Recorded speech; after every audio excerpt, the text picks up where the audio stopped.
Two black sisters, a first-class ticket in their hands, and a flight crew who decided those seats weren't theirs. What started as a quiet morning at the airport turned into a moment that would ripple through boardrooms, newsrooms, and the hearts of millions. Serena Caldwell, calm but unyielding. Imani Caldwell, quiet yet unbreakable. Their father, Malcolm Caldwell, a CEO whose name carried the power to ground an entire fleet. When the flight attendant told them to move, they could have stayed silent. They could have avoided the stares, the whispers, the humiliation. But they didn't. And in the next 17 minutes, their story would travel farther than the plane ever could. What exactly happened in those tense minutes between the gate and the air? How can a single phone call rewrite the rules of an entire industry? And why do moments like this still happen in a world that claims to be past discrimination? Stay with us, because this is more than a story about a flight. It's about dignity, courage, and the cost of being seen. If you believe respect is not optional, hit like, share this video, and subscribe so you never miss a story that matters. The air inside JFK International Airport carried that familiar blend of coffee, jet fuel, and anticipation. Travelers rolled suitcases across polished floors, voices overlapping in a low chorus of check-ins, goodbyes, and gate announcements. At gate C-19, the boarding line for Aurora Pacific Flight 227 was already forming. The flight would take them across the country to San Francisco, a journey Serena Caldwell had been looking forward to for weeks. She walked beside her younger sister Imani, their steps matching without thought. Serena carried herself with quiet confidence, a kind of calm that came from years of navigating both courtrooms and life's harsher judgments. At 26, she was already a rising voice in civil rights law, invited to speak at a major equity summit in California. Imani, just 19, radiated a different kind of energy. Her eyes scanned the terminal with curiosity, earbuds dangling from her hoodie, music faintly audible. She was studying at the New York Conservatory of Music and had been thrilled to tag along, especially since her sister's trip meant a rare escape from dorm life and winter exams. Their tickets were for first class. Serena had booked them months ago, wanting her sister's first cross-country flight to be a special memory. But as they stepped into the priority boarding lane, Serena caught the faintest shift in the gate agent's expression. Polite smile, but eyes narrowing for just a fraction of a second. It was subtle, something only years of paying attention would notice. They boarded quickly, stepping into the warm, slightly perfumed air of the first-class cabin.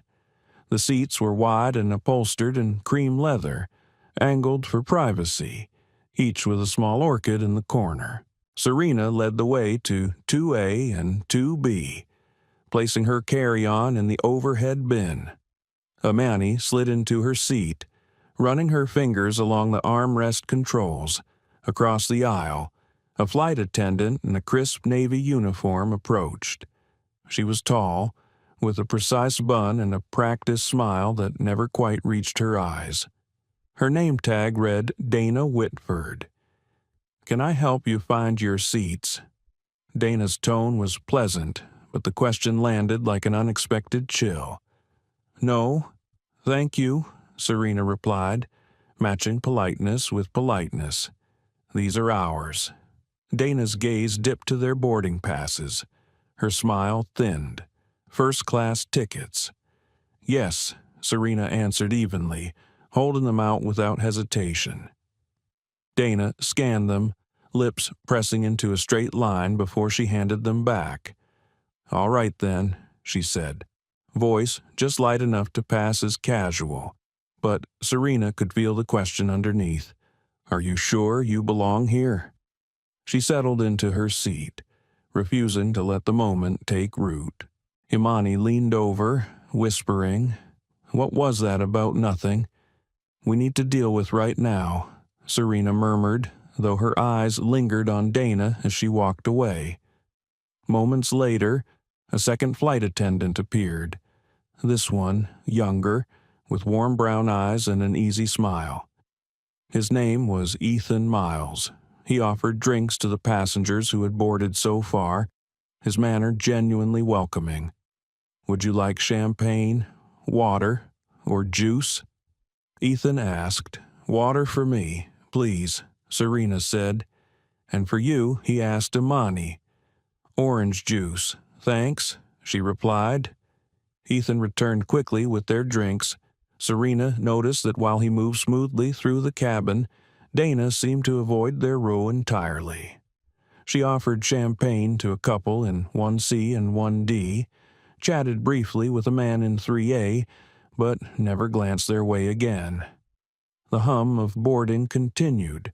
Serena opened her tablet, scrolling through her notes for the summit keynote, but a small tension had already begun winding itself in her chest, that low-level awareness that came from knowing something was off, even if it was only visible in hints. Howard Langston, an elderly man with silver hair and a neatly folded newspaper, settled into 3B behind Serena. He nodded a polite greeting, his eyes kind but sharp. Serena returned the nod. Imani, meanwhile, tapped a rhythm on her thigh in time with whatever was playing in her earbuds. She pulled them out for a moment. "This is nice," she said softly. "Feels different from the usual flights." "It's meant to," Serena replied, allowing herself a small smile. "First class is supposed to feel like you can breathe a little easier, if only it stayed that way." A boarding announcement echoed faintly from the front of the plane. Serena glanced toward the galley where Dana stood with the captain, a tall man with a strong build and the steady posture of someone used to command. His nameplate read Captain Adrian Ross.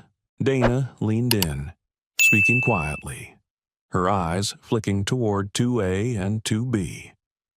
The captain's expression remained neutral, but Serena didn't miss the slight furrow between his brows. She felt Imani shift beside her, lowering her voice. "Why is she looking at us like that?" Serena placed her hand gently over her sister's. "Just sit tight. Let's not jump to conclusions." Inside, though, she was already filing away every glance, every omission. Years of advocacy had taught her that the small moments often built into the big ones. She sipped her water, forcing her shoulders to relax, but the thought pressed at the back of her mind. This wasn't random. The last passengers boarded, stowing bags and settling into seats. The doors would be closing soon. Serena returned her focus to the tablet, but the page in front of her blurred as she caught Dana's voice behind her low, almost conspiratorial. "I'll take care of it before we leave." Serena turned slightly, catching only the sight of Dana walking briskly back toward the galley. Whatever it was, Serena had the sinking feeling it involved them, and in that moment, the flight and everything it was meant to represent felt like it was on the edge of something much larger. The cabin lights dimmed slightly as the last few passengers shuffled past. The faint chime of the overhead announcement system signaled that the doors would be closing soon. Serena glanced toward the jet bridge, catching a last glimpse of daylight before it was sealed away behind the metal frame. Imani had taken out her phone, tilting the camera for a quick selfie. "First cross-country trip with my big sis," she said with a grin. Serena smiled but kept her voice low. "Don't post it until we land. Let's just enjoy the flight." From the galley, Dana Whitford emerged again, her heels clicking against the carpeted floor. This time, her smile was fixed more tightly than before, like it was holding something back. She stopped beside their row. "Excuse me, ladies," she began, her voice sugar-coated, "but I'll need to see your boarding passes again." Serena set her tablet down. "We already showed them to you when we boarded." "Yes," Dana replied smoothly, "but there's been a seating adjustment." Serena's eyes narrowed, though her voice stayed level. "What kind of adjustment?" Dana's tone shifted, softer but sharper at the edges. "It appears these seats are needed for another passenger. I'll need to reassign you further back in the cabin." Amani blinked in confusion. "Further back, we're in first class. We paid for these seats." "That may be," Dana said, "but sometimes operational needs require flexibility." Serena held Dana's gaze. Operational needs or personal preference for a moment. Silence hung between them. Dana's smile didn't falter, but her eyes hardened. "If you could gather your belongings, we can get you resettled before takeoff." Across the aisle. Howard Langston lowered his newspaper. His brows drew together as he took in the exchange. Serena noticed the flicker of disapproval in his expression. "I'm not moving," Serena said calmly. "We have valid tickets for these seats. Unless there's a safety concern, we'll remain here." Dana's voice lost its syrup entirely. "If you refuse to comply, I'll have to involve the captain." Ethan Miles appeared from the other side of the cabin, sensing the tension. "Is everything all right here?" he asked, his voice steady but concerned. Dana turned slightly toward him. "These passengers are refusing a seat reassignment." Ethan's eyes shifted to Serena and Amani, then back to Dana. "Their seats look correct to me." "Do we have an actual overbooking issue?" Dana gave him a look that said the conversation wasn't for him. "I'll speak with the captain," she said, pivoting sharply and heading toward the cockpit. Amani leaned closer to her sister, her voice barely a whisper. "Why is she doing this?" Serena's jaw tightened. "Because she thinks she can." The minutes stretched. Conversations around them were muted but present. Serena could feel other passengers watching without watching, eyes sliding away the moment she glanced up. She'd been in rooms like this before: courtrooms, boardrooms where tension wrapped itself around the air and no one wanted to be the one to break it. Dana returned with Captain Adrian Ross in tow. He was measured in his steps, but there was an unmistakable weight in the way he approached. "Ladies," he began, his tone professional, "there's been a request from the cabin crew to relocate you to business class due to seating needs." Serena met his eyes. "We're not refusing to cooperate, Captain. We're refusing to be displaced without a valid reason. If there's a safety issue, tell us. If not, we're staying in our assigned seats." The captain hesitated. "It's a crew decision to ensure passenger comfort." "Passenger comfort," Serena repeated quietly, letting the words settle in the air. "Whose comfort are we talking about?" Amani's eyes darted between them. "Captain, we're not trying to cause trouble. We don't understand why we're the ones being moved." Howard Langston spoke up from behind them, his voice carrying the kind of authority that came from age. "Captain, I've flown first class on Aurora Pacific for 20 years. I've seen plenty of reassignments, but never like this. These young women boarded on time, with tickets in hand. If you're moving them, I'd like to hear why as well." The captain's posture shifted slightly, as though the weight of being observed had just doubled. Dana's jaw was tight. "Mr. Langston," Captain Ross said, I appreciate your concern. I'll address the matter." Serena took a slow breath. "Captain, I'll ask once more, is there a legitimate reason tied to safety or regulation for us to move?" The captain didn't answer directly. Instead, he looked at Dana. "Let's step aside for a moment." They moved toward the galley again, leaving a pocket of uneasy silence. Ethan Miles remained by their row, his voice low. "I can't speak for her, but I don't see any reason you should be moved. Just stay calm." Serena gave a small nod. "Thank you." When Dana and the captain returned, his voice was clipped. "For now, you may remain in your seats. We'll be monitoring the situation." Dana's lips pressed thin, but she said nothing. Amani exhaled in relief. Serena, though, knew this wasn't over. She'd seen that look before, the kind that promised the fight had only been delayed, not avoided. The doors closed with a heavy thud. The safety demonstration began, voices reciting instructions over the hum of engines. As the plane pushed back from the gate, Serena leaned toward Imani. "Stay alert," she said quietly. "I don't think she's finished with us." Imani's eyes widened slightly, but she nodded. Serena sat back, feeling the vibration of the engines through the floor, the sensation of being committed to the journey. She couldn't shake the thought that whatever had just happened in these first minutes would ripple through the rest of the flight. And that ripple, if handled wrong, could become a wave. The seatbelt sign had just flicked off when Dana reappeared.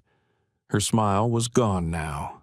The lines around her mouth were sharper, her steps more deliberate. She carried a tray, but there was something about the way she set it down on the service cart that made Serena's instincts flare. "Can I offer you a beverage?" Dana asked, her tone flat. "Water, please," Serena said. "I'll have apple juice," Imani added, her voice tentative. Dana poured the drinks with mechanical precision, but when she handed Serena her glass, the motion was just slightly too abrupt. The water sloshed over the rim, droplets splattering across Serena's arm. "Careful," Dana said, her voice carrying no apology. "It's full." Serena dabbed her sleeve with a napkin, never breaking eye contact. "Thank you," she replied evenly. From across the aisle, Howard Langston's gaze followed the exchange like a silent camera. Ethan Miles appeared again, carrying a tray of snacks. His eyes lingered on the droplets on Serena's sleeve before he moved closer. "Everything all right here?" Ethan asked, his tone mild but loaded with subtext. "Just a little spill," Serena said. "Nothing that needs a report." Dana's lips tightened. "I'll take care of the service. Ethan, you can handle row 5. Ethan hesitated, then nodded. He gave Serena a quick, understanding glance before moving away. The cabin hummed with low conversation and the occasional clink of glass. Serena took a sip of her water, her mind racing beneath the calm surface. She could feel Imani's tension radiating from the next seat. "She's trying to provoke you," Imani whispered. "I know," Serena replied softly. "That's why we don't give her what she wants." An hour into the flight, Dana returned once more, but this time she didn't stop at their row. She went directly to the couple seated behind Serena and Imani, leaning in close. Her voice was low, but fragments drifted forward. Unfortunate disruption, inappropriate behavior. Serena caught Howard Langston's eyes again. The older man's brow furrowed as he listened. He shifted in his seat, clearly uncomfortable with whatever Dana was saying. Moments later, Dana walked briskly to the front of the cabin. Serena's gaze followed her, and that was when she noticed the subtle gesture, Dana pressing the small intercom button near the galley. It was less than 5 minutes before Captain Ross's voice came over the cabin speakers. "Ladies and gentlemen, for safety reasons, we will be making a brief stop in Denver before continuing to San Francisco." A murmur spread through the cabin. Serena's pulse quickened.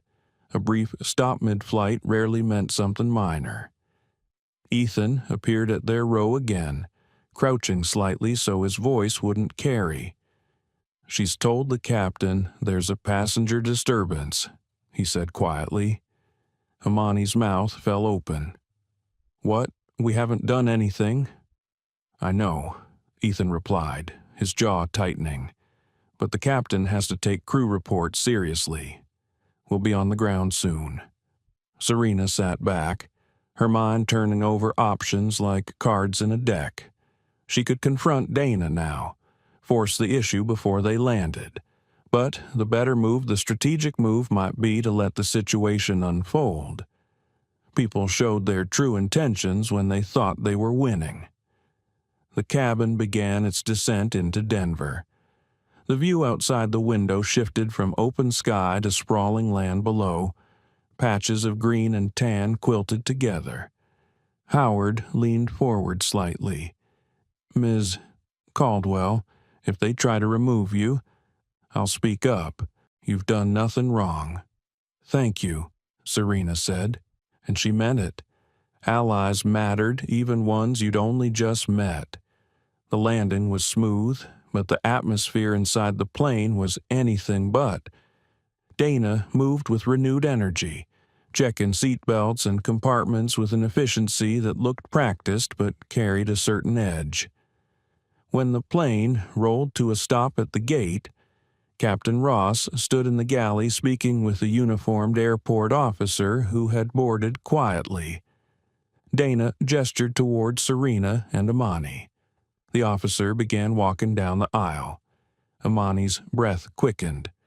"Serena, stay calm," Serena murmured, "and start recording." Imani slid her phone from her pocket, her hand steady despite the hammering in her chest. The officer stopped at their row. "Ma'am," he said to Serena, "we've received a report of disruptive conduct. We'll need you and your sister to step off the aircraft." Serena looked him in the eye. "Officer, we've been seated since boarding. No raised voices, no violation of safety rules. Who exactly reported this conduct I can't disclose that," he replied. Howard Langston's voice rose from behind them. "I can. It was her." He pointed directly at Dana. "And I'll testify to what I've seen. These women have been nothing but polite." The officer's gaze shifted between Howard and Serena. Serena's phone buzzed in her lap, a text from Imani, sent without looking. "Call Dad." Serena met her sister's eyes and gave the faintest nod. Imani's fingers moved quickly, typing a single line to Malcolm Caldwell. "Need you now. Aurora Pacific. Flight 422. Denver stop." The moment she hit send, Serena felt the shift. She had just placed a call, not to a father, but to the one person who could reach into the control room of this entire operation and turn the levers. The officer stood there, waiting for Serena and Imani to rise. His expression was neutral, but there was a flicker in his eyes, the awareness that he was walking into something that might not be as clear-cut as the report claimed. Serena adjusted the cuff of her blazer, an almost imperceptible motion that steadied her pulse. "Officer," she said evenly, "before I move one step from this seat, I'd like to understand the exact nature of the complaint." The officer shifted slightly, glancing toward Dana. "The report states that you refused crew instructions and were verbally aggressive." Imani's phone was still in her lap. The screen dimmed but unlocked. Malcolm's name now appeared on the top of the message thread, a small dot showing he was typing. Howard leaned forward again, his voice carrying clearly. "That is a complete fabrication. I have been sitting directly behind them. Not a single raised voice, not a single violation of any instruction. What you have here is a lie that can be disproven by half the people in this cabin." The officer's jaw worked as he considered that. But Dana stepped forward, her voice smooth, practiced. "With respect, sir, you are not part of every interaction. As the senior crew member, I am obligated to ensure the safety and comfort of all passengers. These two have been careful with your next word," Serena said, her voice dropping just enough to draw focus. "Because whatever you choose, you will have to repeat it in front of an attorney, on record." Dana froze for a heartbeat, her eyes narrowed. Amani's phone buzzed once. She glanced down, and her heart kicked into overdrive. 3 short words from Malcolm Stay seated. "Recording." She slid the phone onto her tray table so Serena could see it. The older sister gave the faintest nod. The officer cleared his throat. "Let's take this discussion into the terminal. We can sort it out without holding up the flight." "No," Serena replied, calm but immovable, "because I suspect the minute we step off, this flight will depart without us. And given that my father is Malcolm Caldwell, CEO of this airline, you may want to consider how that will look in the incident report." It was as if the air in the cabin shifted. Conversations dimmed. The name landed like a weight. Even Captain Ross, who had been lingering near the galley, turned slightly. Dana's face didn't change much, but a small twitch near her temple betrayed her. "Name-dropping will not excuse misconduct," she said. Howard chuckled dryly. "It's not name-dropping if it's relevant to the chain of command. And trust me, this is about to become very relevant." Amani's phone buzzed again. This time, it was a call. She answered on speaker. "Dad, you are on with me and Serena. We are still on board in Denver." Malcolm's voice came through low, deliberate. "Put the phone where they can hear me." Amani set it on the armrest between them. Dana and the officer both glanced at it, but neither spoke. "I am in the operations center," Malcolm said. "I have the passenger manifest in front of me. Captain Ross, are you there?" The captain stepped closer, a shadow of discomfort on his face. "Yes, Mr. Caldwell. Are you aware that my daughters are being accused of misconduct?" Malcolm asked. "I received a crew report." "Yes," the captain replied.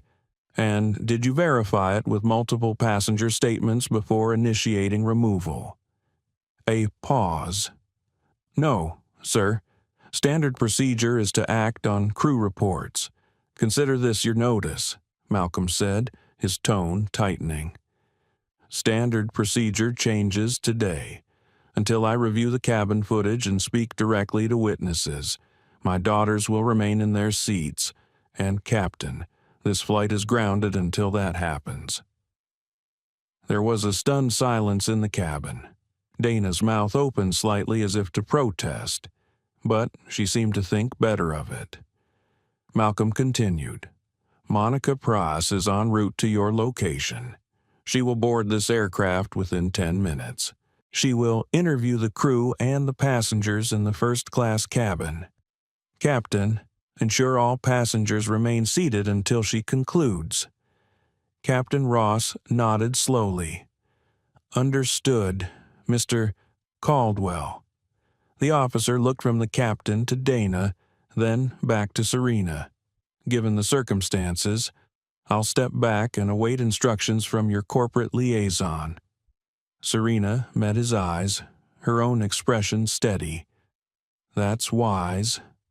Dana's color had drained slightly, but she remained by the galley, hands clasped in front of her. Ethan Miles emerged from the curtain dividing first class and business. His eyes flicked to Serena, then to Amani, offering a subtle nod of reassurance. Howard leaned back in his seat, muttering just loud enough for Serena to hear. "Well, this is about to be interesting." Serena exhaled slowly. The adrenaline was still there, humming under her skin, but she kept her posture relaxed. She knew that in moments like this, composure was not just a choice, it was a weapon. The minutes stretched. Outside the window, ground crew moved about with purposeful strides. Inside, the tension had thickened to something you could almost feel against your skin. Then, the forward door opened. A woman in a dark navy suit stepped in, her ID badge catching the light. Monica Price. She scanned the cabin, her gaze cool but direct. "I understand there has been an incident," she said. "Let's begin." And for the first time since the descent into Denver, Serena felt the balance of control shift in their favor. Monica Price walked down the narrow aisle of first class with the precision of someone used to making decisions that could change careers in an instant. Her dark suit was crisp, her polished shoes silent against the carpet. She stopped just in front of Serena and Amani, her eyes taking in their calm but unyielding expressions. "I am Monica Price, corporate liaison for Aurora Pacific Airlines," she said in a clear, even tone. "Mr. Caldwell has instructed me to conduct an immediate investigation into the events that led to this confrontation. We will start with the crew, then speak to passengers who directly observed the incident." Dana Whitford tried to step forward, but Monica's hand lifted slightly, stopping her without a word. "Senior crew first," Monica said, "but I will also be speaking to your junior crew member." Her eyes flicked toward Ethan Miles, who was standing half-hidden behind the curtain, his posture tense. Dana recounted her version of events with a calmness that came from years of practice. These two young women boarded with first-class tickets, but immediately began questioning seat assignments and our boarding process. When I explained that certain seats were reserved for other passengers, they became defensive and raised their voices. I was left with no choice but to contact the captain. Monica's face did not reveal judgment, but her eyes moved with measured precision, noting every detail. "And you believe their conduct warranted removal from the flight?"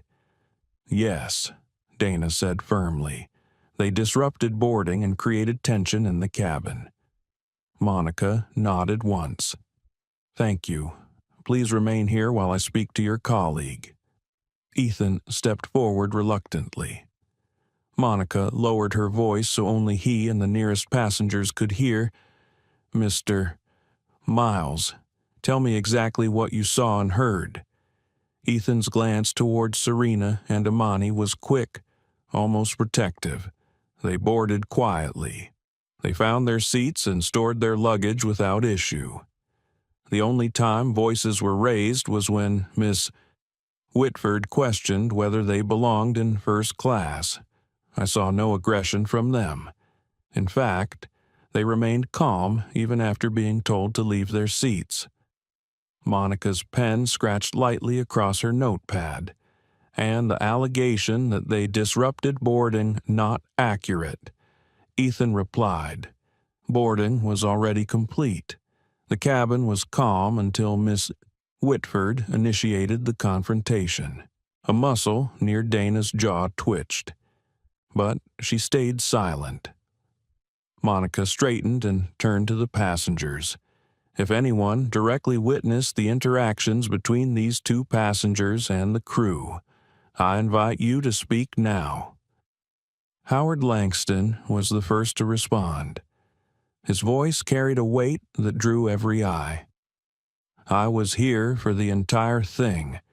These young women did nothing wrong. They were polite, even when they were being treated with disrespect. The only disruption came from Ms. Whitford's attitude. A woman seated across the aisle from the sisters spoke next. I travel first class often. What I saw was bias, plain and simple. The crew member assumed they did not belong here before even checking their tickets. I was shocked. 2 more passengers added similar accounts, their words weaving together a picture that was hard to refute. Dana's earlier confidence began to falter.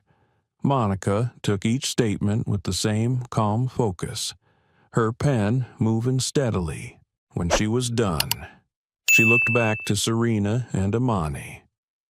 You have been accused of conduct that, based on multiple witness statements, appears unfounded.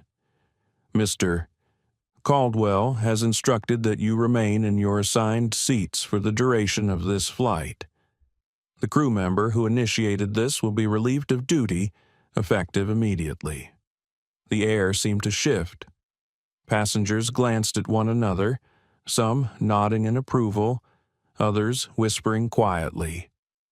Dana's eyes widened. Relieved of duty, "You cannot, I can," Monica interrupted, her tone still polite but unyielding. "You will be escorted off this aircraft and replaced by another crew member before departure." Serena watched as Dana's posture stiffened, then collapsed into resignation. The senior attendant turned sharply, disappearing toward the galley without another word. Ethan looked almost startled by how quickly the tide had turned. Monica addressed him next. "Mr. Miles, you will assume her duties for the remainder of this flight. Additional crew will join from standby." "Yes, ma'am," he said, straightening slightly. Serena exhaled for what felt like the first time in minutes. She reached for Imani's hand under the armrest. Imani's grip was warm, steady. The captain's voice came over the PA. "Ladies and gentlemen, we are experiencing a short delay due to a crew change. Thank you for your patience." Outside the window, a new uniformed attendant boarded. Dana emerged one last time, now carrying her bag, her expression unreadable. She walked briskly down the aisle without making eye contact with anyone. The moment the door closed behind her, a subtle ripple of relief passed through the cabin. Monica approached the sisters once more. "Your father will be informed that the matter has been resolved on board. If you require anything during the flight, speak directly to Mr. Miles." Serena inclined her head. "Thank you, Ms. Price," Imani added softly. "And thank you for listening." Monica's lips curved in the faintest of smiles. Listening is the easy part. Acting on what you hear, that is what changes things. As Monica stepped away, Imani leaned closer to Serena. "It's over." Right, Serena's eyes held a quiet knowing. For us, maybe, but not for her, and not for this airline. Dad doesn't let things like this fade quietly. She turned her gaze out the window, watching the ground crew step back from the aircraft. Somewhere deep inside, she knew that the real impact of what just happened would unfold far beyond this flight. The engines began to spool up, a low hum filling the cabin, and as the plane finally pushed back from the gate, Serena and Imani sat side by side, still and composed, carrying the quiet weight of both vindication and the knowledge that a larger reckoning was on its way. The aircraft leveled off at 38,000 feet. The seatbelt sign chimed off, but the air inside first class still carried a hum of awareness, the kind that lingers after a public confrontation. Serena rested her hands in her lap, her posture straight, her breathing measured. Outwardly, she was the picture of composure. Inside, her thoughts moved like a slow tide. She kept replaying the moment Dana Whitford had leaned over and told them to move, her tone dripping with ownership of a space she had no right to claim. She thought about the eyes on them, the strangers who had been witnesses, some silent, some outspoken. She remembered the flush of heat in her chest when she saw Amani shrink back at Dana's voice. And she thought of her father's tone on the phone earlier, calm, clipped, lethal. Amani sat beside her, earbuds in but no music playing. Her gaze was fixed on the seatback screen, though it was dark. She was turning the moment over in her own mind. "2. You okay?" Serena asked softly. Amani pulled one earbud out. "Yeah, just thinking about what happens when we land." "What do you mean, I mean?" Amani's voice dipped lower. "You know, Dad, he's not going to just talk to a supervisor and let it go. He's going to do something bigger. I can feel it." Serena gave a small nod. Probably. They both knew Malcolm Caldwell's version of justice was never small. A movement at the front of the cabin caught Serena's eye. Ethan Miles approached, holding 2 glasses of water with slices of lemon. "From Miss Price," he said quietly, setting them down. "She said to make sure you're comfortable." "Thank you," Serena said. Ethan hesitated, then spoke in a voice only they could hear. "For what it's worth, I'm sorry. I've seen things like this before, but I've never seen anyone stand their ground like you did." Serena met his gaze. Sometimes standing still is the only way to move something forward. He gave a small smile before returning to his duties. Across the aisle, Howard Langston was watching them. Serena turned slightly toward him. "Thank you for speaking up earlier." Howard's eyes softened. "My dear, silence can be an accomplice. I have grandchildren your age. If they were treated that way, I'd hope someone would speak for them." The hum of the engines filled the pause that followed. Serena let the sound settle into her chest, steadying her heartbeat. Far below, on the ground, Malcolm Caldwell was moving. In a glass-walled conference room at Aurora Pacific's West Coast Operations Center. He stood at the head of a long table. Screens glowed along the walls, tracking flights, crew schedules, and weather patterns. Monica Price's live report played in a corner window, her voice steady as she recounted the sequence of events on Flight 482. "Effective immediately," Malcolm said, his voice cutting through the room. "Dana Whitford's credentials are suspended. Initiate an internal review of her prior flights over the past 18 months. I want passenger feedback, complaint logs, and incident reports pulled within the hour." A director of operations scribbled notes furiously. Malcolm turned to another screen showing a roster of senior crew. "Send an advisory to all flight attendants and gate staff discriminatory behavior. Whether explicit or implicit will be grounds for immediate removal from duty pending investigation. This is not a warning. This is policy." He didn't raise his voice, but the weight of his authority was a force in the room. Back on the plane. Serena felt the shift before she saw it. Her phone, tucked in the side pocket of her seat, buzzed with a message from her father. "Stay calm. Finish the flight. I'll see you at the terminal." She read it twice before sliding the phone back. She knew that tone. Whatever storm he was stirring on the ground, it was only beginning. Amani leaned closer. "Was that him?" "Yes. He's meeting us when we land." Amani's eyes widened slightly. "That means this is about to get big." Serena didn't answer. She didn't have to. The cabin lights dimmed slightly as a lunch service began. Ethan returned, serving trays with quiet professionalism. When he reached Serena and Amani, he placed their meals down gently. "Anything else I can get you?" he asked. "No," Serena said, "but thank you for being who you are in a place where it's easier to stay quiet." Ethan's jaw tightened. "Just for a moment.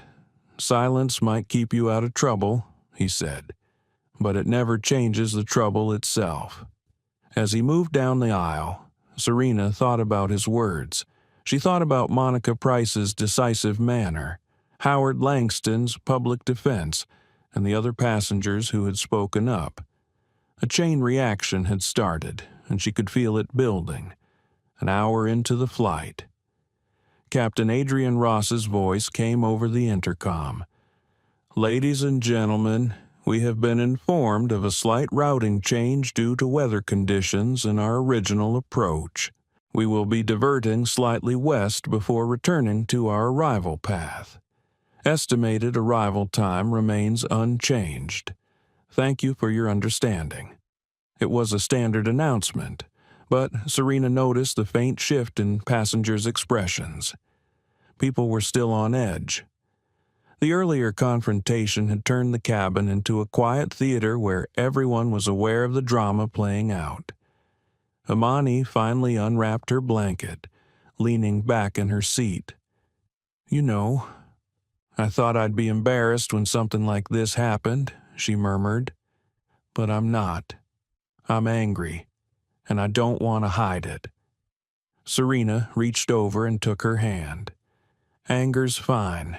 Just use it for the right thing when the time comes." The clouds outside the window stretched like endless white plains. The sun catching on their edges. It looked peaceful, but Serena knew better. Above the clouds, the sky was calm. Below them, storms could brew without anyone seeing. Malcolm Caldwell was the kind of man who knew exactly when to bring the storm above the clouds. And Serena had the feeling that by the time they landed, everyone on this plane and perhaps beyond was going to feel the first drops. The rain had started in Los Angeles hours before Flight 482 would touch down. Sheets of water slid across the glass walls of Aurora Pacific's operations center, blurring the lights of the city beyond, inside. Malcolm Caldwell stood at a digital display showing a timeline of crew assignments, passenger feedback logs, and internal performance reviews. A cluster of senior managers gathered around him. The hum of machines and the quiet tap of keyboards filled the space. The atmosphere was not one of routine. It was the kind of tension that comes when everyone knows something seismic is unfolding. "Pull the cross-reference reports," Malcolm instructed. His voice was low but carried the gravity of command. "I want every complaint mentioning Dana Whitford flagged. Highlight anything involving seating disputes or passenger removals. Then overlay her assignments with any flight delays related to customer service incidents." One manager hesitated. "Sir, if we do this, we might find patterns that's the point," Malcolm said, his eyes narrowing slightly. "We do not operate on selective accountability here." Rows of data began to populate the screen, each entry a short clinical description of a passenger's experience. Words like rude, condescending, and targeted repeated in various forms. Some reports included direct mentions of passengers being moved from their assigned seats without clear reason. Malcolm studied the screen. The patterns were undeniable. Meanwhile, 38,000 feet above, Serena and Amani sat quietly. The hum of the aircraft surrounded them, a steady presence that neither comforted nor unsettled. Amani shifted in her seat, her mind turning over the possibilities of what awaited them on the ground. "Do you think this will stay between Dad and the airline?" she asked finally. Serena shook her head. "No, he's too visible. Whatever happens, people will hear about it." Amani exhaled slowly. "I'm not sure if that makes me feel better or worse. Better, Serena said after a pause, because if it's public, it's harder for them to pretend it never happened. A movement caught her eye. Monica Price had entered the cabin again, walking with the easy authority of someone who belonged in every room she stepped into. She stopped beside Serena's seat. "Your father asked me to check in before we begin our descent," she said. "He's waiting at the terminal. There will be some procedural matters when we land. Security will escort you both directly to a private area." Amani frowned. "Procedural matters," Monica's expression softened. "Your father is initiating a formal review of the incident. That means certain staff will be met on arrival for questioning. It may draw attention. I wanted you to be prepared." Serena nodded once. "Thank you." When Monica moved on, Imani turned to her sister. "Procedural matters," she repeated quietly. "That sounds like Dad's about to make a lot of people very nervous." Serena didn't disagree. Back in the operations center, Malcolm stood with his hands clasped behind his back, studying a separate display that now showed video snippets from security feeds, footage from boarding gates, cabin cameras, and even galley areas appeared in quick sequence. The sound was muted, but the images were damning. He watched Dana Whitford lean in toward passengers, her posture rigid, her face tight with disdain. He watched her exchange glances with another crew member, followed by the subtle shake of her head. "This is what corrodes a company from the inside," Malcolm said, almost to himself. "Not the big scandals, the daily, quiet erosion of trust." One of the managers shifted uncomfortably. "Sir, if this goes public, it will bring questions about broader culture and training." Malcolm's gaze didn't waver from the screen. "Then we answer them, and we change whatever needs changing, up in the sky." Captain Adrian Ross's voice came over the intercom again, announcing their initial descent into Los Angeles. The seatbelt sign chimed on. Passengers began to adjust seats, stow items, and prepare for landing. Serena looked at Imani. "Whatever happens when we step off this plane, we walk together. No hanging back." Imani nodded, her jaw set. Together. The aircraft angled downward, the view outside shifting from endless clouds to scattered patches of city lights between breaks in the cloud cover. The hum of the engines deepened. In the front galley, Ethan Miles finished securing service equipment. He glanced toward the first-class cabin, catching Serena's eye for a brief moment. It was a silent exchange. But the message was clear. He was watching, ready to stand as a witness if needed. As the landing gear deployed, Malcolm's team sent him a compiled report. The list of incidents tied to Dana Whitford stretched over multiple pages. A troubling number involved passengers of color, solo travelers, and women traveling alone. The patterns were not only visible, they were undeniable. Malcolm turned from the screen to the managers in the room. "When they land, I want her met at the gate.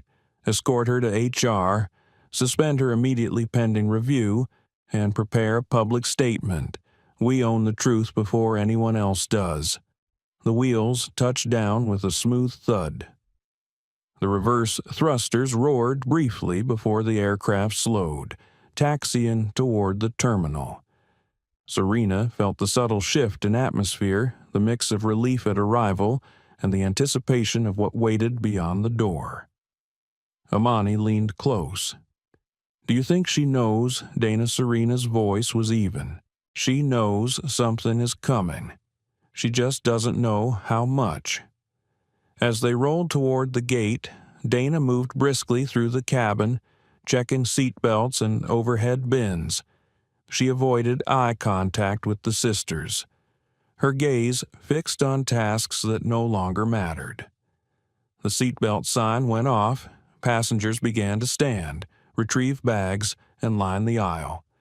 Serena and Imani stayed seated. Monica Price appeared again, standing just ahead of their row. "Wait until I signal," she instructed.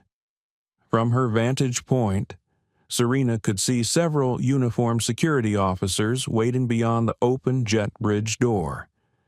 Dana stepped into the galley, then froze as she noticed them. Her expression faltered. The line of passengers began to move.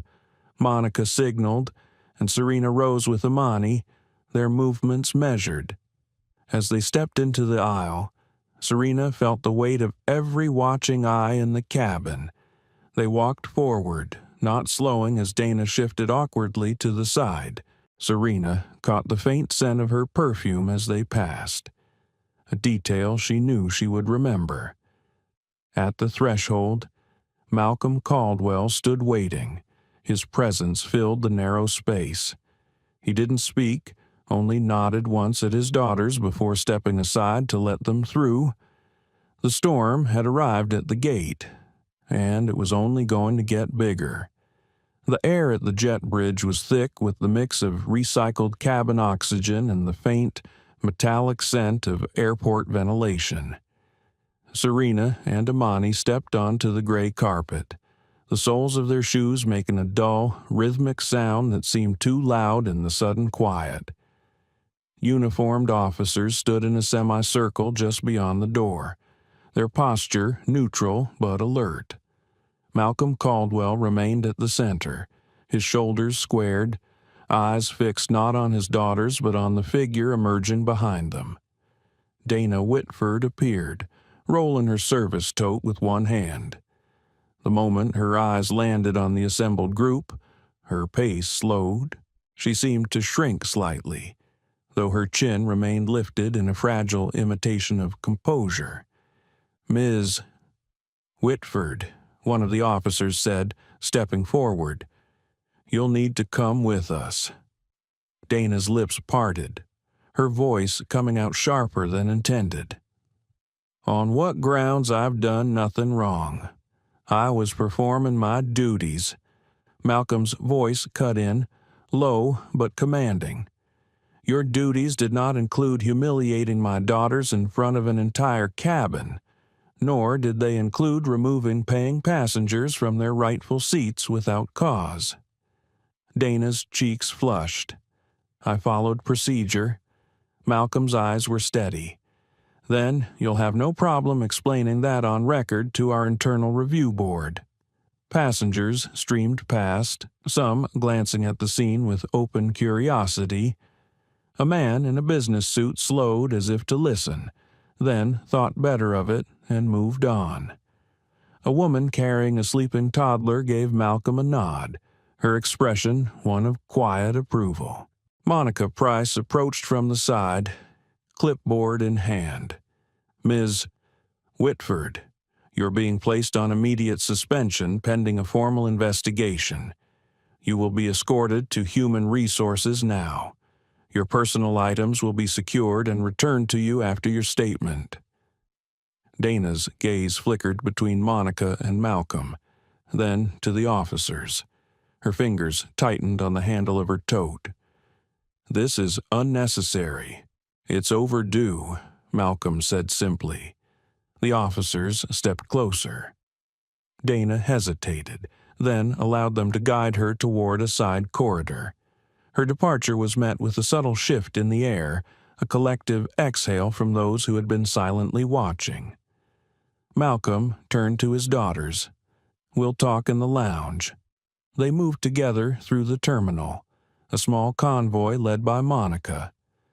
The bustle of LAX on a rainy night surrounded them, the echo of rolling suitcases, the murmur of announcements, the low roar of departing jets. Yet, inside their group, there was a bubble of focus, insulated from the chaos. The private lounge was tucked behind frosted glass doors, guarded by a discreet security checkpoint. Inside, the lighting was warm, the seating arranged in clusters for quiet conversations. A tray of untouched coffee and tea sat on a low table, its steam curling lazily into the air. Malcolm waited until the doors had closed behind them before speaking. "I need to know exactly what happened from the moment you boarded," he said, his tone calm but carrying an undercurrent of urgency. Imani started to speak, but Serena placed a hand lightly on her sister's arm. "I'll go first." She recounted the sequence in measured detail: the initial boarding, the curt greeting from Dana, the pointed glances, the sudden insistence they moved to economy. She described the disbelief, the quiet humiliation, and the calculated way Dana had stood in the aisle, waiting for compliance. When she finished, Imani added her perspective sharper, more openly emotional. "She didn't just move us. She made sure everyone was looking while she did it, like we were some kind of warning to anyone else who might think they belong there." Malcolm listened without interruption. His hands rested on the armrests of his chair, his posture perfectly still. When they were done, he leaned forward slightly. "This is not just about you," he said. "This is about a culture that allows people like Dana Whitford to believe they can act without consequence, and that ends tonight." Monica placed a folder on the table. Inside were printouts from the operations center, the cross-referenced reports, the security footage stills, the compiled passenger complaints. Serena's eyes scanned the pages, recognizing the same pattern Malcolm had spoken of incident after incident, each echoing the same tone of exclusion. "This will go to the board?" Serena asked. Malcolm nodded, and beyond. "There will be a public statement. There will be changes to our crew training, our oversight systems, and our passenger rights protocols. We are not burying this." Imani leaned back, a slow, almost disbelieving smile forming. "So, this isn't just about suspending her." "No," Malcolm said. "It's about sending a message that reverberates through every cabin, every crew room, every gate in this company." The lounge door opened quietly, and Ethan Miles stepped inside, holding a small envelope. He hesitated at the threshold. "Sir," he said to Malcolm, "I thought you should have this. It's my written account of what happened, and I'd like to speak on record." Malcolm studied him for a moment before nodding. "That's a brave choice. It will make a difference." Ethan handed over the envelope, then turned to Serena and Imani. "I'm sorry," he said simply, "for what happened, for not stepping in sooner." Serena met his gaze. "You stepped in when it mattered. That counts." The rain outside intensified, drumming against the lounge windows. The sound filled the pause that followed, a steady, grounding rhythm. Malcolm stood, signaling the conversation was shifting. "We're not done here tonight, but I want you both to go home. Rest. Tomorrow will be long." Serena and Imani rose, their movements in sync. They walked toward the exit, the weight of the night still heavy but no longer suffocating. As they stepped back into the terminal, Serena felt the subtle shift inside herself, the realization that their quiet refusal on that plane had set in motion something larger than the humiliation they endured. The storm wasn't over, but it was no longer chasing them. By morning, the story had broken. Serena sat at the kitchen island, a steaming mug of coffee in her hands, watching the footage loop on the living room television. The news anchor's voice was smooth but charged with urgency. Viral video from a late-night LAX departure shows two young women being escorted from first class to economy. Despite holding confirmed tickets, the women, identified as Serena and Imani Caldwell, are the daughters of Malcolm Caldwell, CEO of Aerodyne Airlines. Clips from passengers' phones played in sequence. Dana Whitford's voice was sharp and audible. "You'll need to move to your assigned seats." The camera angle shifted, catching Serena's calm expression and Imani's clenched jaw. The captions were relentless. "Racial bias on Flight 482, CEO's daughters removed without cause." Imani entered the kitchen, her hair still damp from the shower. "It's everywhere," she said, glancing at the screen. "My phone hasn't stopped buzzing." Serena slid her phone across the counter. "Mine either." Messages flooded their inboxes, friends, colleagues, strangers offering support, others asking for comment. Malcolm arrived moments later, his phone pressed to his ear. "No, we won't issue a statement until after the board meeting," he said, then paused to listen, and yes, legal is already reviewing the footage.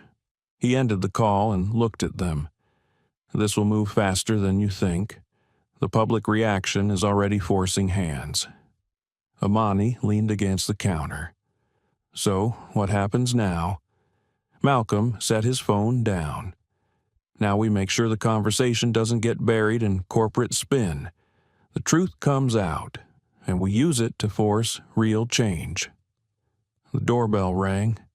Serena glanced toward the entryway, her stomach tightening. Malcolm opened the door to find Monica Price, flanked by two members of the communications team. "Press is camped outside the office," Monica said as she stepped in. "They'll be outside here soon. We need to control the narrative." Malcolm gestured for them to sit. "Then let's get to work." The meeting that followed was brisk but intense. Monica laid out the immediate steps of preliminary internal investigation: suspension of Dana Whitford without pay, public acknowledgement of the incident, and a commitment to policy review. "The key," Monica said, "is that you speak not just as a CEO protecting his family, but as a leader addressing a systemic problem." Serena watched her father listen, his expression unreadable. She could tell he was already shaping the speech in his mind. Meanwhile, in another part of the city, Dana Whitford was giving her own interview. The camera lights made her skin look paler, her lips tight. This wasn't about race. She told the reporter it was about following procedure. They were seated in the wrong section. I was enforcing company policy. The reporter tilted her head. Even though their boarding passes clearly showed first-class seats, Dana hesitated. "There must have been a ticket in error. My priority is safety and order on the aircraft." Her words circulated quickly, but so did the contradictions in her story. Social media lit up with side-by-side clips Dana insisting she was following policy against the footage of her taking the sisters' boarding passes and shaking her head before telling them to move. By midday, hashtags trended worldwide: Caldwell, sisters, on first class, bias, not your seat. The airline's customer service lines were overwhelmed. Calls ranged from demands for refunds to pledges of boycotts until reforms were made. That afternoon, Malcolm walked into the boardroom. The long mahogany table gleamed under recessed lighting, its surface already covered with laptops, notepads, and cups of untouched coffee. Board members shifted in their seats as he entered. Some looked uneasy, others guarded. "Let's not waste time," Malcolm began. "You've all seen the footage. You've read the reports. This isn't just a PR crisis. It's an ethical one. And if we don't handle it decisively, it will define us for years." One board member, a silver-haired man in a tailored suit, spoke up. "Are you suggesting we concede wrongdoing before the investigation is complete?" "I'm suggesting," Malcolm said evenly, that we acknowledge the obvious and take action before the public decides we're incapable of it. Another board member, a woman with sharp glasses, tapped her pen. What kind of action? Effective immediately, Malcolm said. We'll implement mandatory bias and cultural sensitivity training for all crew and gate staff. We'll revise our passenger rights charter, and we'll establish an independent oversight panel to review discrimination complaints. Murmurs rippled around the table. And Dana Whitford, someone asked. She's already suspended, Malcolm replied, pending termination. The silver-haired man leaned back. That will make waves. Good, Malcolm said. Waves get attention. Attention brings change. Across the city. Serena and Amani watched the press conference live from the safety of their living room. Cameras flashed as their father stepped to the podium. This incident is not about my daughters alone, Malcolm said, his voice calm but carrying. It is about the unacceptable reality that in 2025 passengers can still be treated differently because of the color of their skin. Aerodyne Airlines will not tolerate this. Not now, not ever. The reporter's questions came fast. Was this an isolated event? How would they ensure accountability? What did this mean for crew members accused of bias? Malcolm answered each one with the same measured resolve.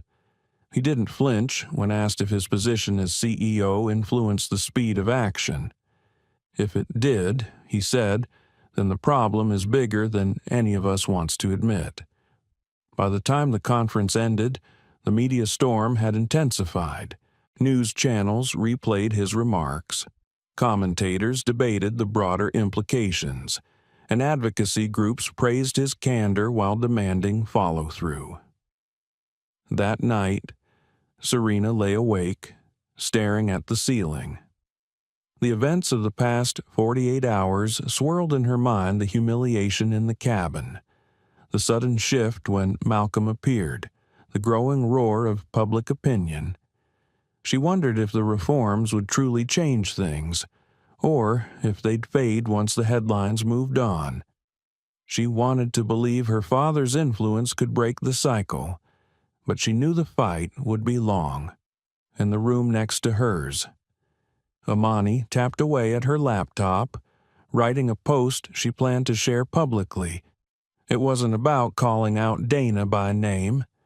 It was about the quiet ways bias shows itself in glances, in tone, in the unspoken assumption that you don't belong. When she was done, she read it aloud to Serena through the thin wall. "Do you think it's too much?" Amani asked. "No," Serena replied. "I think it's exactly enough." The rain had stopped outside, but the air still smelled faintly of it. The storm was changing shape, but it wasn't over. Not yet.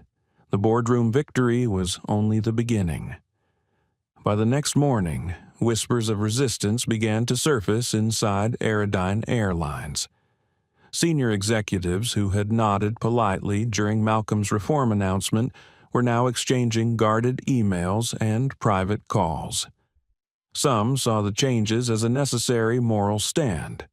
Others saw them as a costly distraction from profit margins. Malcolm sat at his office desk, sunlight cutting across the polished surface, reading a forwarded thread from an anonymous source.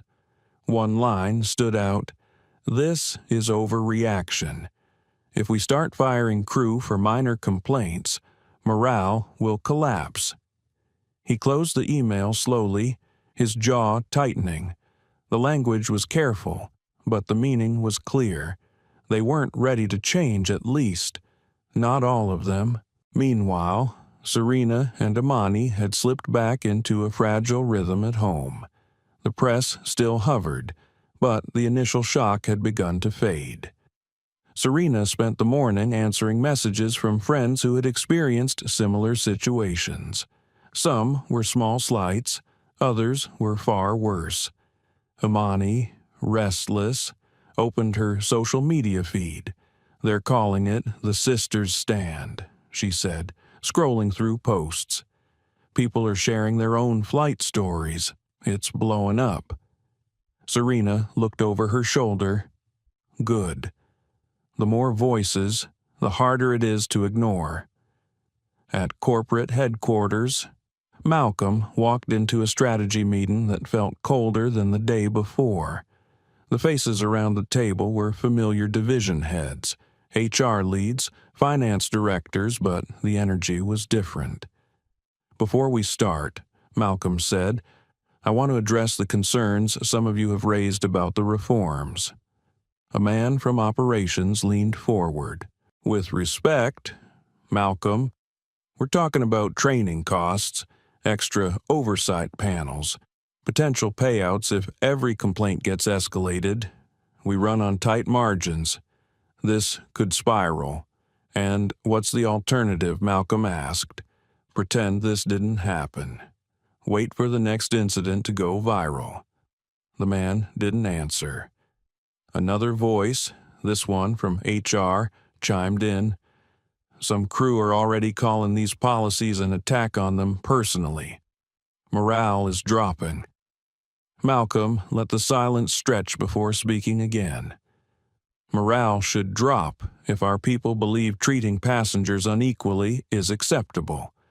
That's the point we change the culture, or the culture will destroy us." The conversation grew tense. Malcolm could see who was with him and who was waiting for the outrage to fade. Later that afternoon, he met Monica Price in his office. "They're digging in," she said, placing a folder on his desk. "Internal pushback is stronger than we expected. If you force this too quickly, you could face a confidence vote from the board." Malcolm rubbed his temple. "Then we move faster, not slower. We make the reforms irreversible before they have a chance to stall them." At home, Serena was feeling the pull to do more. She sat on the couch, laptop balanced on her knees, drafting a long-form post about what had happened, not just the humiliation, but the quiet moments that most people never saw. She wrote about the look in Dana Whitford's eyes when she told them to move, the way the other passengers shifted in their seats, some sympathetic, others relieved it wasn't them. The fact that neither she nor Imani had raised their voices, yet they were treated like intruders in a space they had paid to enter. When she finished, she showed it to Imani. "What do you think?" Imani read it slowly, her brow furrowed. "It's powerful, but if you post this, it'll drag us back into the spotlight." "You ready for that?" "I'm not ready," Serena admitted. "But maybe that's not the point. Maybe the point is to do it anyway." That evening, Malcolm returned home later than usual. He found the sisters in the kitchen, their laptops open. "I'm thinking of making a statement of my own," Serena said, looking up at him. Malcolm considered her for a moment. "If you do, it should be on your terms, not because you think it'll help me or the company. This fight isn't just mine, it's yours too." The next morning, Serena's post went live within hours. It had tens of thousands of shares.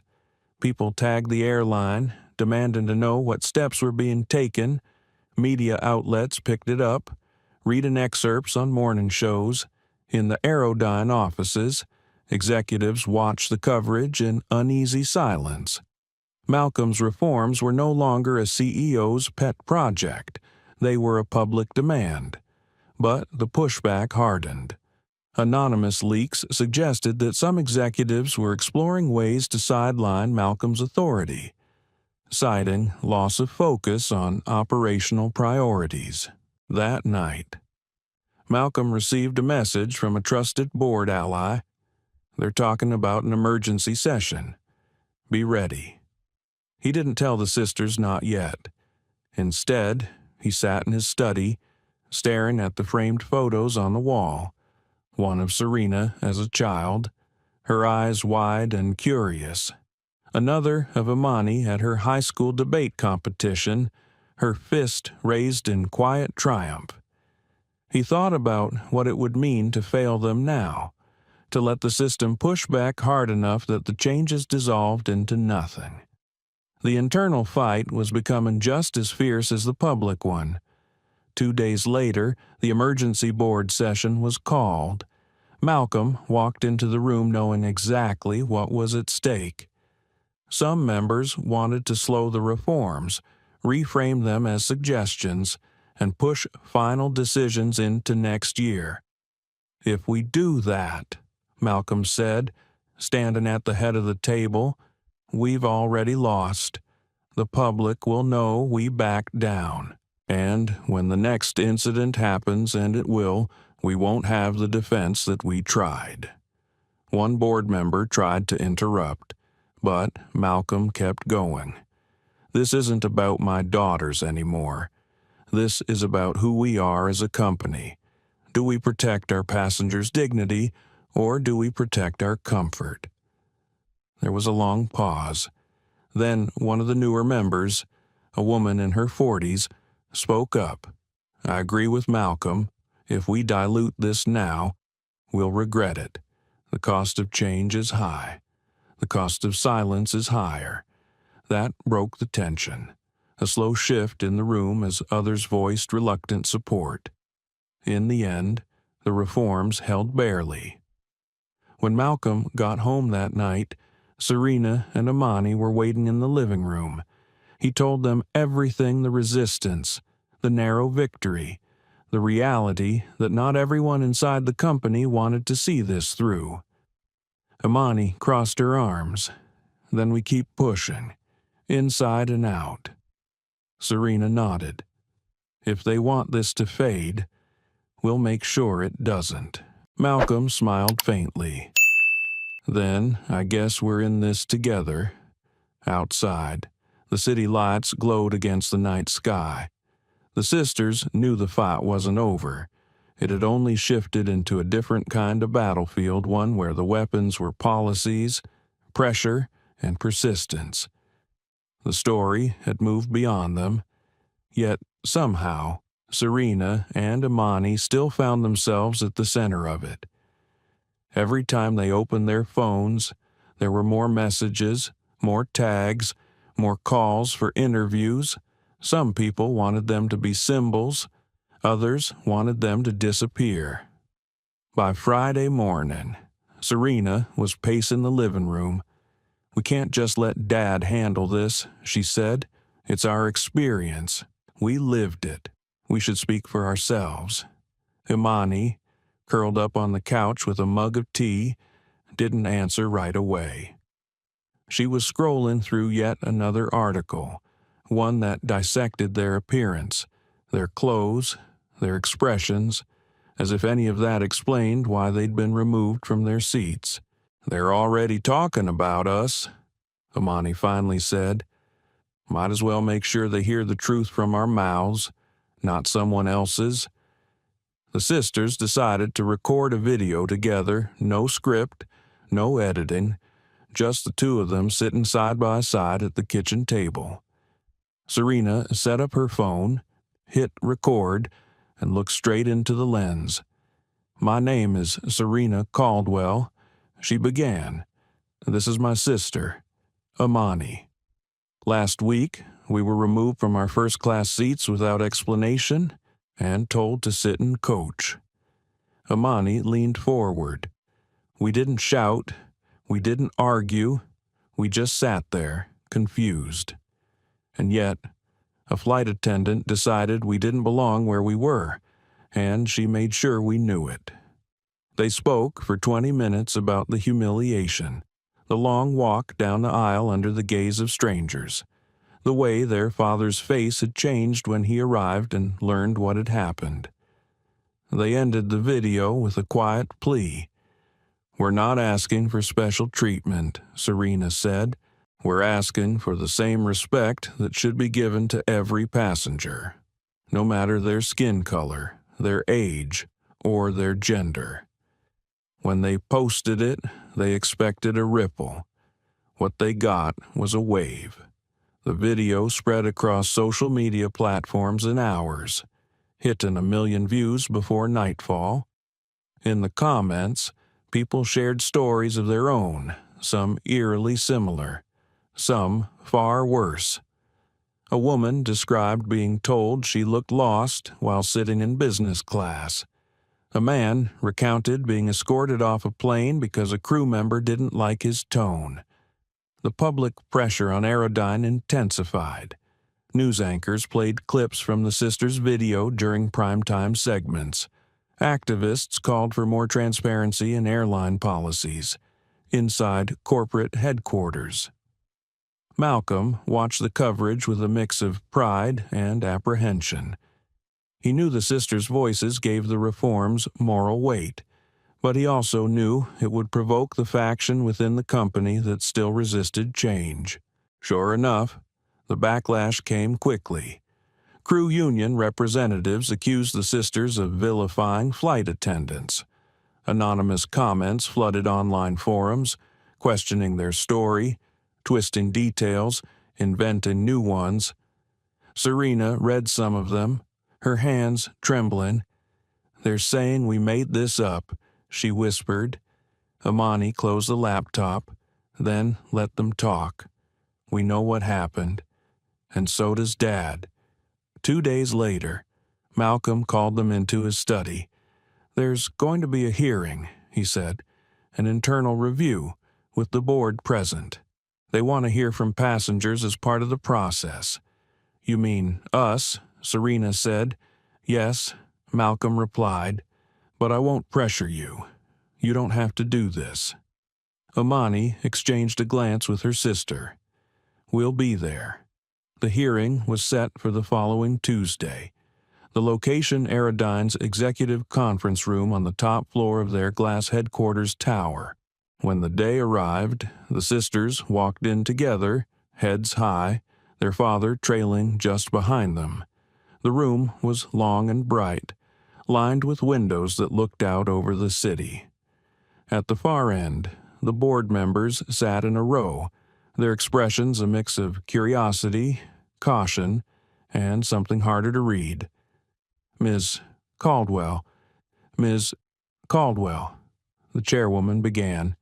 "Thank you for coming. We understand this has been a difficult time for you both." Serena clasped her hands in her lap. "It's been more than difficult. But I'm here because if we don't talk about it, nothing changes." They recounted the flight and detailed the boarding process. The moment Dana Whitford told them to move, the tone of her voice, the reactions of other passengers. Serena described the sting of humiliation. Amani described the confusion and the quiet anger that had burned in her chest. One board member leaned forward. "You're aware, of course, that the crew involved may lose their jobs." Amani didn't flinch. "If they can't treat passengers equally, they shouldn't have those jobs. This isn't about revenge. It's about responsibility." The room fell silent. For a moment, all that could be heard was the hum of the air conditioning.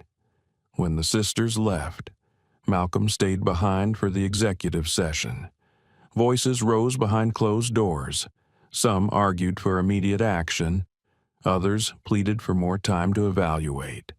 Outside, Serena and Amani stood in the lobby, looking out through the glass at the street below. "Think they'll actually do something?" Amani asked. Serena's answer was quiet but firm. "They have to. Too many people are watching now." That night, the sisters received a call from Monica Price. "You two changed the tone of that meeting," she said. "They can't spin this as an isolated incident anymore. It's too public, too personal." Serena exhaled slowly. Then maybe it was worth it. The next morning, the headline shifted. Aerodyne Board weighs sweeping changes after sisters' testimony. For the first time, The narrative wasn't about damage control, it was about what came next. At home, Malcolm gathered them in the kitchen. "You've both done more than I could have asked, but the next step, it's going to be harder. They'll try to water this down, make small gestures instead of real change. That's when we have to be the loudest." Serena nodded. "Then we won't stop talking."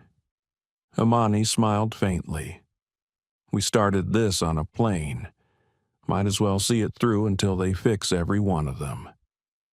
The sisters knew the fight wasn't over, but for the first time since that humiliating walk down the aisle, they felt like they were steering the course together. The boardroom decision came faster than anyone expected.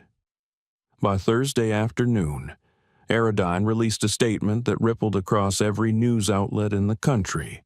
It began with 3 words rarely heard from a corporate giant: "We were wrong." The statement detailed a sweeping set of changes to airline policy: mandatory anti-bias training for all crew, transparent reporting of passenger complaints, real-time oversight on seat reassignment to prevent discriminatory removals, and, perhaps most significant, a new passenger dignity clause, binding the airline to uphold the rights of travelers regardless of race, gender, or background. The media called it unprecedented.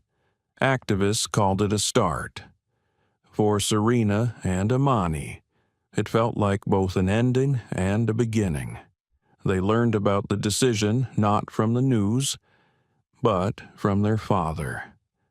Malcolm walked into the living room holding 3 copies of the statement, printed on heavy cream paper. He handed one to each of them. "This is official," he said, "and it's because of what you did. Your voices, your truth. They couldn't ignore it."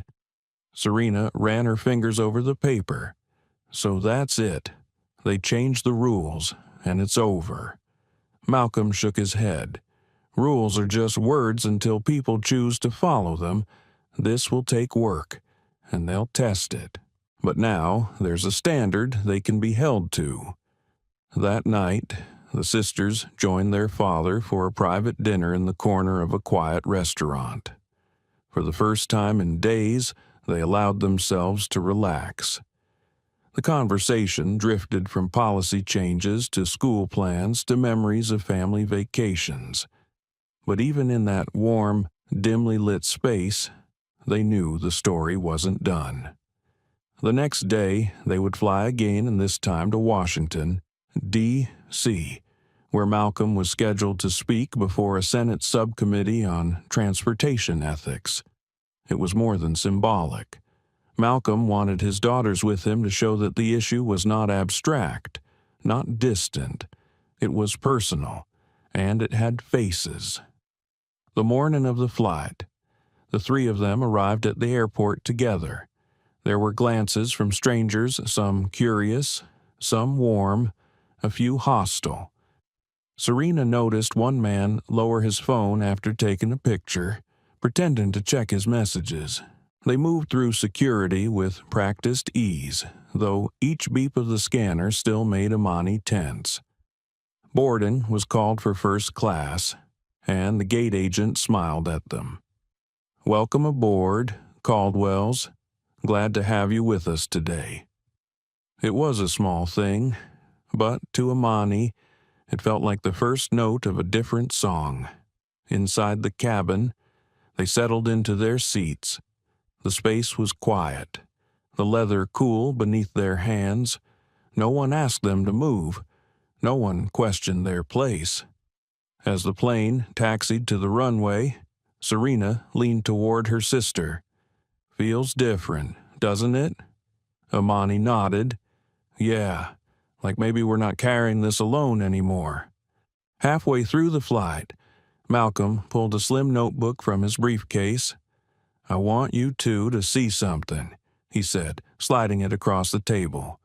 Inside were handwritten notes, passenger accounts sent to Aradine since the sisters' story went public.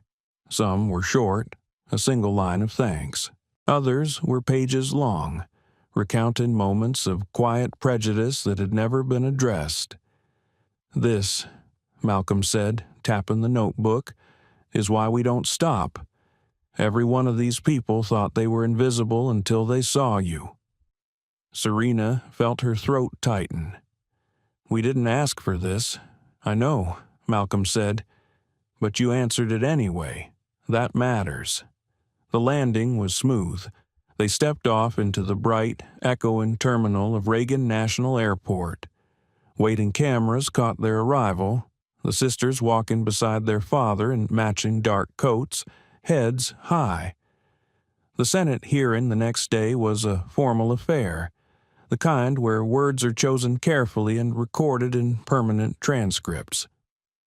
Malcolm spoke with steady authority, but it was Serena's and Amani's testimonies that drew the room into silence. Serena spoke of the quiet humiliation, of the way her voice felt caught in her chest as they walked to coach. Amani spoke of the long days after, scrolling through strangers' opinions about their worth. When they finished, there was no applause.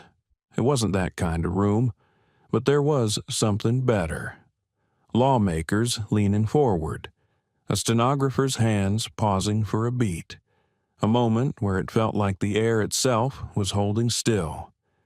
Weeks later, Aerodyne's changes were adopted industry-wide by other major carriers.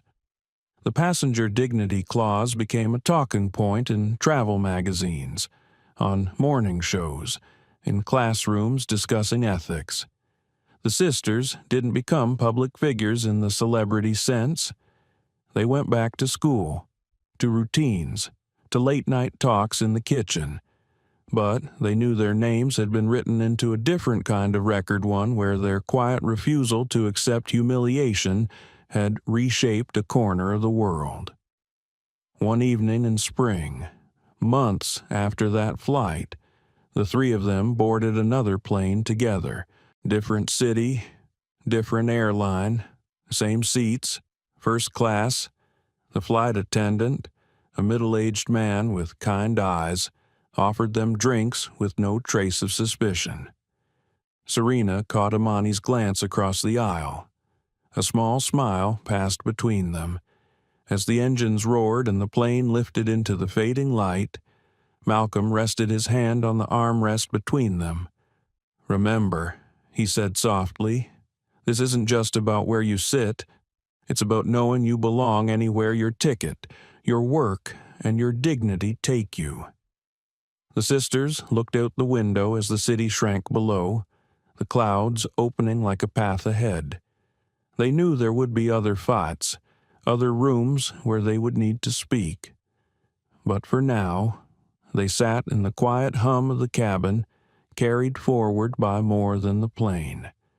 They were carried by the truth they had spoken, the change they had helped make, and the unshakable knowledge that they were not passengers in someone else's story anymore. Some flights change your destination. This one changed an industry. Serena and Amani didn't just reclaim their seats. They reclaimed a truth too often stolen in silence, that dignity is not a privilege you have to earn twice. What began as an insult in the aisle ended with a new passenger dignity clause that would protect countless travelers to come. But this story is not just about victory.